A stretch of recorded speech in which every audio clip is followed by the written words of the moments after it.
Time for you to go beast mode. King of the jungle, cause you're an animal. Time for you to go overload. Eat your competition alive, cause you an animal. What's my competition? Only me. Go head to head with my enemies and smash them to smithereens. Calisthenics burning calories. Bring that fire ready to blow up. Now we're the kerosene. You're a fighter, you're a fighter. Never gonna give up, never gonna back down. Get up, get up, get up, get up.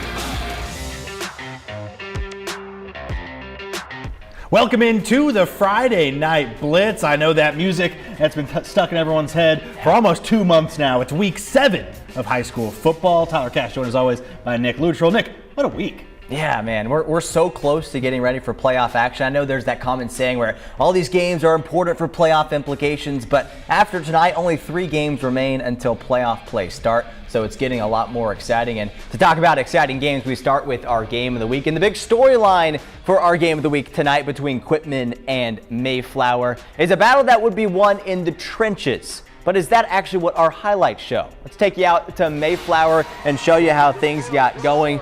Mayflower running out and getting ready for a big-time home field advantage matchup. First drive of the game for the Eagles. Quarterback Carter Smith, this guy can do it all, running for his life, scrambling, searching, finding Tanner Reed.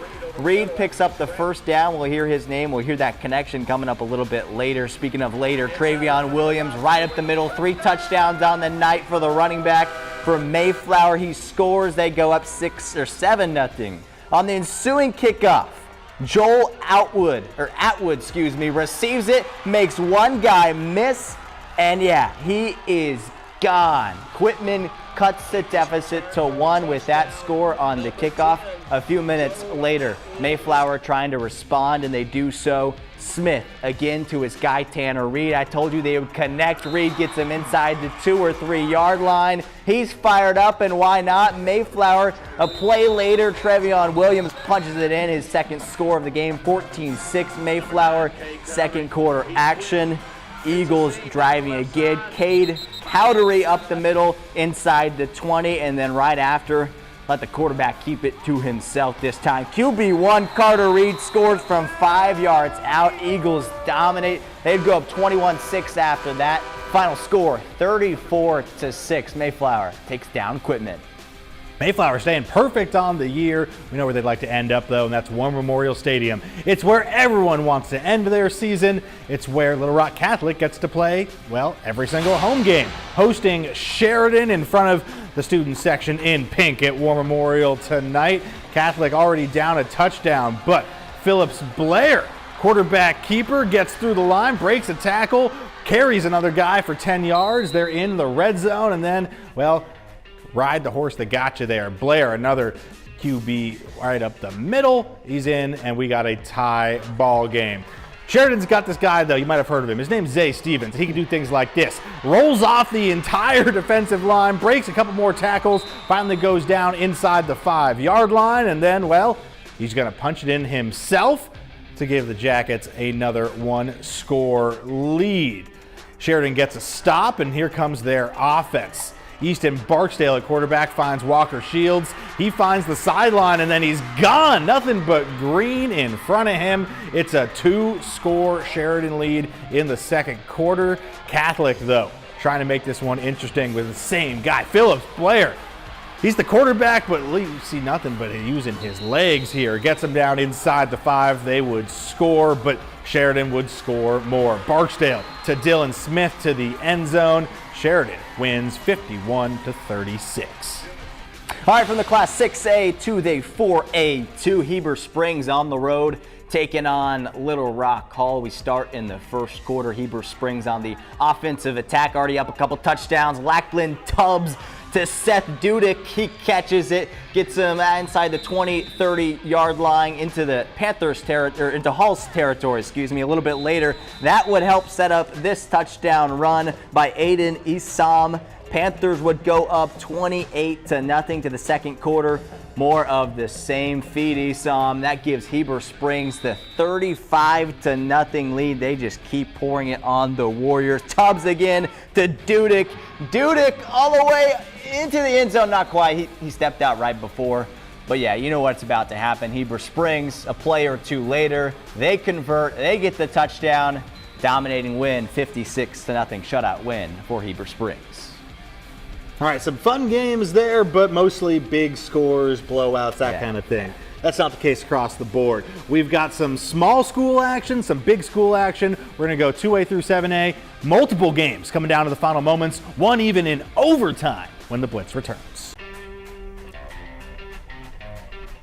Welcome back into the Friday Night Blitz. We've been having all kinds of fun. Time now to go to the 2A. Yeah, it's the Class 2A. We love the high scoring, the fun games in the Class 7A, the Class 6A. They get their earned respects here on the Blitz. But also the Class 2A has a lot of fun football. Maybe smaller roster sizes, smaller fans, sometimes smaller players, but that doesn't mean it's not as important. Poen taking on Carlisle in a big time battle tonight.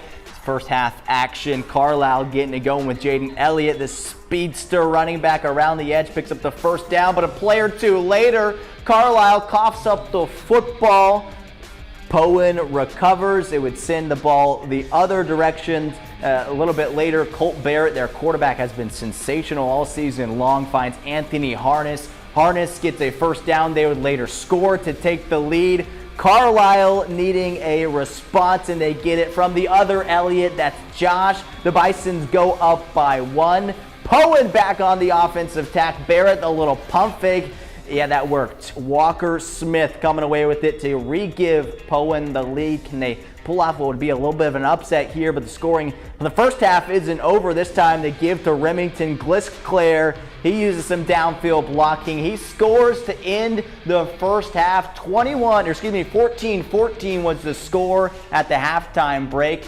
Carlisle dominated, using some Indians turnovers in the second half. Carlisle wins big, 49-22. All right, to Little Rock Central, a punt here for the Tigers in the early minutes.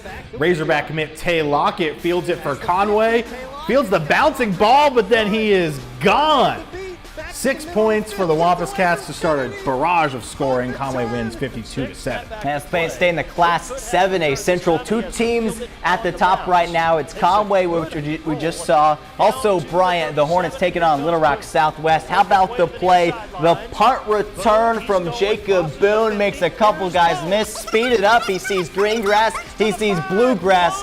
He wins into the end zone, and Bryant wins the game. Benton at El Dorado. Drew Davis going deep to Will Carter. I don't know where exactly that ball bounced, but I guess not on the ground. Carter's in for 6. Benton wins 60-36. All right, one of the most exciting finishes of the night. Pulaski Academy and Cabot. PA down by a score, but not for long with 10 minutes left to go in the game. We know they're capable of scoring big-time plays. They do it there to tie the ball game up, but Cabot comes right back. Keegan Vest finds the end zone. They would retake the lead 42-35. Less than a minute left. PA, what do you have? Oh, he coughs up the football. Shout out to the Cabot defender who got him down. Cabot wins by a score over Pulaski Academy. All right, to North Little Rock, Charging Wildcats hosting Little Rock Christian. They force a punt in the early going, and we saw one, we saw two. We're seeing 3 punt returns in these highlights. Jeez. This time for the Charging Wildcats. North Little Rock led 21-0 at one point in this game. The Little Rock Christian comes all the way back. 10 seconds left, down 3. The field goal is good. We're on to overtime. Both teams score a touchdown. North Little Rock, though, going for 2 and the win. The rollout, he's going to scramble. No dice. Little Rock Christian gets the stop, and the Warriors go from down 21-0 to winning 37-36 in overtime. You're watching the Friday Night Blitz on THB 11.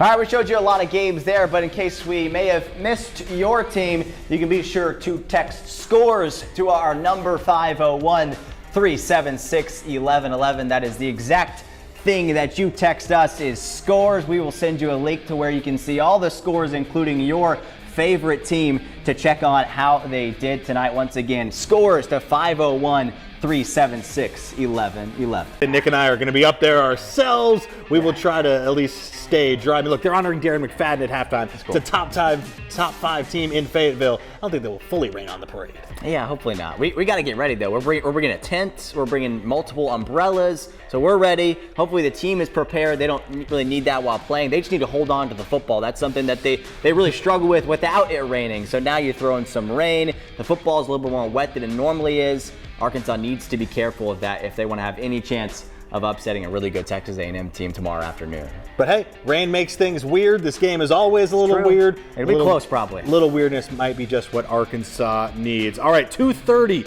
tomorrow afternoon, Arkansas and Texas A&M. And don't forget, stay tuned to THV11 starting at 10:10 tomorrow night. We break things down on Hog Zone, and then on THV11 and THV11 Plus from 10:30 to 11. Even more post-game analysis on Hog Zone with Locked On Razorbacks.